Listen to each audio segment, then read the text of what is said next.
ចាជំរាបសួរពុកម៉ែបងប្អូនទាំងអស់គ្នាត្រឡប់មកជួបគ្នាសាថ្មីម្ដងទៀតហើយណាក្នុងការព្យាករណ៍រិស័យសម្រាប់ឆ្នាំថោះនៅពាក់កណ្ដាលខែតុលានេះដែលយើងគិតចាប់ពីថ្ងៃ11រហូតដល់ថ្ងៃ20ជាដំបូងខ្ញុំសម្រាប់វាជាមុនសិន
សម្រាប់អស់លោកអ្នកในការក្នុងឆ្នាំថោះនៅ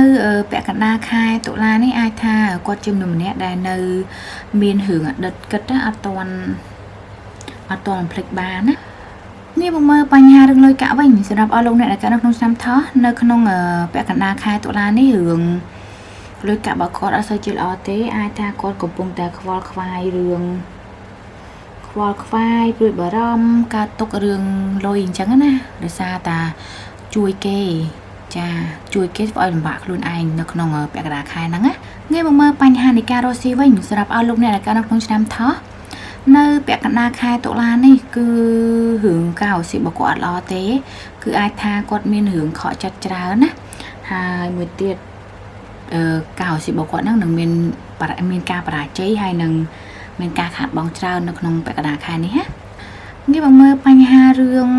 ការងារវិញសម្រាប់អស់លោកអ្នកដែលកើតនៅក្នុងឆ្នាំថោះនៅពាក់កណ្ដាលខែតុលានេះអាចថា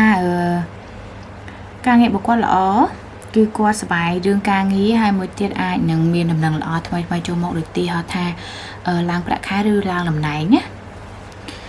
ងាយមកមើលបញ្ហារឿងស្នេហាវិញសម្រាប់អស់លោកអ្នកដែលកើតនៅក្នុងឆ្នាំថោះនៅពាក់កណ្ដាលខែតុលានេះអាចថារឿងស្នេហារបស់គាត់អត់សូវជាល្អទេគឺគាត់មានរឿងអន់ចិត្តចំពោះគ្នាមានរឿងលាក់បាំងចំពោះគ្នាច្រើនហើយរៀងងក់ងច្រើនតិចនៅក្នុងពាក់កណ្ដាលខែនេះណាងាយមកមើលបញ្ហារឿងស្នេហាអ្នកនៅលីវិញសម្រាប់អស់លោកអ្នកដែលកើតក្នុងឆ្នាំថោះនៅពាក់កណ្ដាលខែតុលានេះអាចថាគាត់មានការរឿងដូចថាតាំងចិត្តខ្ពស់មានចង់និយាយគេថាបំណងគាត់ប៉ករៀងខ្ពស់បន្តិចអញ្ចឹងមានអ្នកចូលមកតែអត់ត្រូវចិត្តគាត់ទេងាយមកមើលបញ្ហារឿងសុខភាពវិញសម្រាប់អស់លោកអ្នកដែលកើតនៅក្នុងឆ្នាំថោះនៅពាក់កណ្ដាលខែតុលានេះអាចថារឿងសុខភាពរបស់គាត់ជាល្អទេដោយសារតែគាត់នឹងលេងទូរស័ព្ទជ្រៅច្រើនពេកណាអញ្ចឹងសូមឲ្យកាត់បន្ថយការលេងទូរស័ព្ទហើយ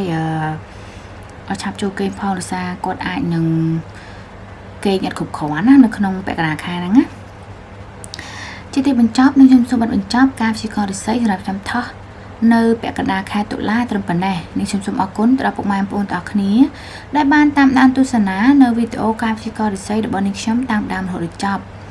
នេះសូមជូនពរពុកម៉ែបងប្អូនទាំងអស់គ្នារកទីទទួលទានមានភ័យអង្គុលក្នុងក្រុមគ្រួសារប្រាថ្នាអ្វីក៏បំណងសូមឲ្យពុកម៉ែបងប្អូនទាំងអស់គ្នាជួយចុច like subscribe YouTube channel របស់នេះខ្ញុំម្នាក់មួយផងណាដើម្បីទទួលបាន